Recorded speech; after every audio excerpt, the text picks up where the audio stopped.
And then in 4 months, that's basically where we arrived. So the numbers on the top chart are hidden for a purpose. I cannot disclose them. However, you can use it as a reference to just figure out how well we've been doing. We've been growing. I wouldn't say it's steady. There is a certain percentage of seasonality involved in this rapid growth from July to August. However, that was like this chart, like the number of orders from self-sign-up, it was enough to justify, like enough to make everyone who makes the decision happy about it. And and activation is another thing that we as a product team have been tracking a lot. We ended up having around 35%, 32% every month for each cohort.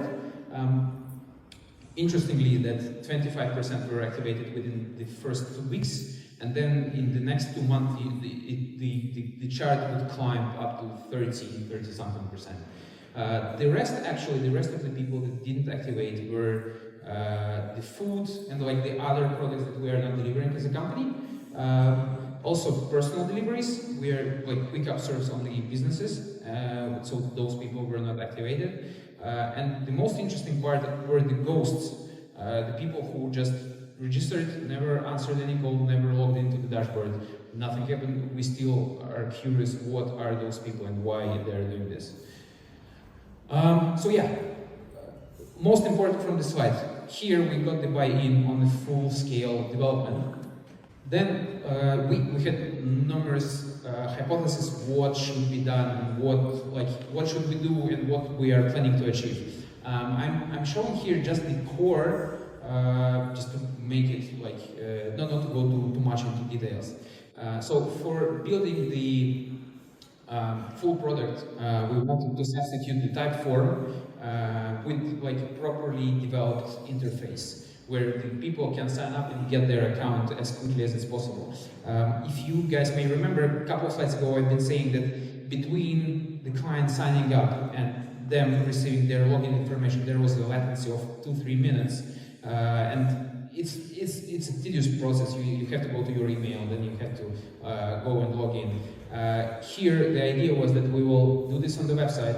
The moment they press submit, it will load, and then in 30 seconds it will redirect them directly to their own dashboard. And like the hypothesis here was that we, by doing that, by removing this latency and making the interface much more appealing, let's put it this way, by doing that we can achieve a greater activation. Like the activation will actually rise because of there wouldn't be this latency between signing up and actually experiencing the product. And the bad thing is that it failed dramatically. Like there was literally zero difference between the MVP and the actual product. We spent some time playing around it. However, it's still we didn't resolve it. And the interesting thing is that basically the ugly and not very nicely working type form was exactly the same performing as the actual product we developed.